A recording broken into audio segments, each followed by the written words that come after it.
Ambulance চালাইছিলাম যাইয়া কিছুদিন আগে। একটা রাত্রেবেলা টিপ দিছে আমাকে যে যাইতে হইব আপনার জয়সেদ। আমি ঘুমাইছিলাম, আমার স্টাফ নাই, গাড়িতে কোনো স্টাফ নাই, আমি একাই ছিলাম। উদ্দেশ্যে রওনা দিছি। পদ্মা সেতু টুল পার হয়েছি পর হঠাৎ আমার নাউডুবা গেছি পর আমার রাত্রের বাজে সংখ্যা প্রায় 1:30-2টা, তার কম হইব না। নিজম রোড, খালি 2-1টা ডিস্ট্রিক্ট দেখা যায়। তো ওই পার গেছি পর আমার গাড়িটা হঠাৎ বন্ধ হয়ে গেল। আমি কই ভালো গাড়ি আনলাম, আমার গাড়ি বন্ধ হয়ে গেল কি কারণে?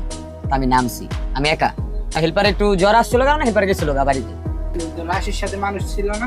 হ্যাঁ, একজন মানুষ ছিল, মানে আমার স্টাফ ছিল না, তার পরিবারের একজন ছিল। তবে ভাই তো মনে করেন যেরকম তার পরিবারের টেনশনে সারাদিন কাঁদছে দেখছি, রাত্রেবেলা লাশটা লয়ে গেছে। তো উনি আবার কি করছে, ঘুমায় গেছে। তো ঘুমায় যাওয়ার পর আমি ওই জায়গায় নাউডুবা গেছি, পরে আমার গাড়িটা বন্ধ হয়ে গেছে। ভালো গাড়ি আনলাম এত দূরের থেকে। আমি আপনার ওই যে যেরকম তেজগাঁও 7 রাস্তা তিব্বতের দিকের গাড়ি চালাইতাম, আপনার ইসলামী হসপিটালটার নাম ওই জায়গায়। তো ওখান থেকে আসছি, পরে আমি এত দূরের থেকে আমি আসলাম, আমার গাড়িটা কিছু হইলো না। নাউডুবা পার হওয়ার পরে নীরব জায়গা আসার পরে আমার গাড়িটা কি কারণে খারাপ গেল। তা আমি নামছি, নামার পরে চেক দিলাম, চেক দেওয়ার পর আবার উঠছি। উঠার পরে স্টার্ট আমি দেখি স্টার্ট হয়নি, দিছি পরে আবার স্টার্ট হয়েছে। স্টার্ট হওয়ার পর আবার টান দিয়েছি,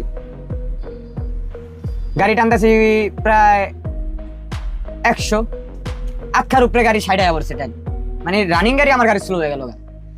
স্লো হয়ে যাওয়ার পর মানে আমার ভিতরে একটা ডর আসা বললো, কিরকম দিন একটা ডর আসা বললো।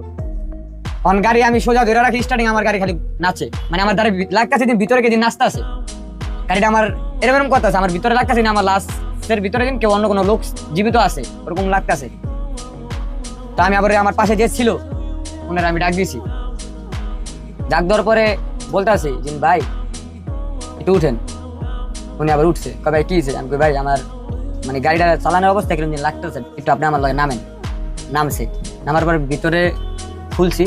খোলার পরে আমি দেখি না, লাশ যেভাবে মানে ধোয়া সেভাবে আছে, কিছু মানে লাগে। আবার টান দিলাম, ভাঙ্গা গেছি পর আবার একটু লাগলো, মানে আমার ভিতরে একটা আতঙ্ক ডর আসা বললো।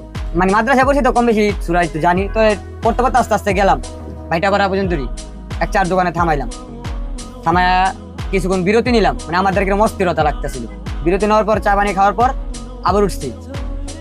উঠার পরে গেছি, মানে আমার ওই 2-3 বার আমার ইয়া করার পর আমার আর ইয়া হয় নাই। আমি যাওয়ার পরে পরবর্তীতে লাস্ট নামাই দিয়ে আসছি। মানে যাওয়ারতে যেটুকু ডর না লাগছে, আসার সময় আমার ইয়াতে বেশি ভয়টা বেশি লাগছে। মানে আমার বলতে আছে এটা তুই আমার কই লইয়া যাস, মানে আমার কানে আসতে সেরকম একটা আওয়াজ, তুই আমার কই লইয়া যাস, তুই আমার বাসায় নামাই যা। আবার গাড়ি থামাইছি, রোডে গাড়ি যা পাবলিক আছে, গাড়ি ঘোড়া আছে, খুলছি। তা আমার গাড়ির ভিতরে তো কেউ নাই, মানে আমার দ্বারা লাগতেছে আমার মনে হইতেছে গাড়ির ভিতরে আমার লাশ রয়ে গেছে। পরবর্তীতে আয়সা পড়ছি, আয়সা এরকম কোম্পানি বললাম, মানে আমার ভিতরে মানে অন্যরকম একটা ইয়া বলো, আয়সা করে আমার জ্বর আয়সা বসে। ওনারা বলছে যে এটা এরকম হয়, অ্যাম্বুলেন্স যারা চালায় কম বেশি অনেক লোকের ক্ষেত্রে হয়। এটা হইব, এটার বেশিরভাগ এটা হইলো আপনি যেরকম গোসল না করে লাশটা উঠাইলে অ্যাম্বুলেন্সে, আর গোসল করা উঠাইলে ওই লাশটা এরকম হয় না।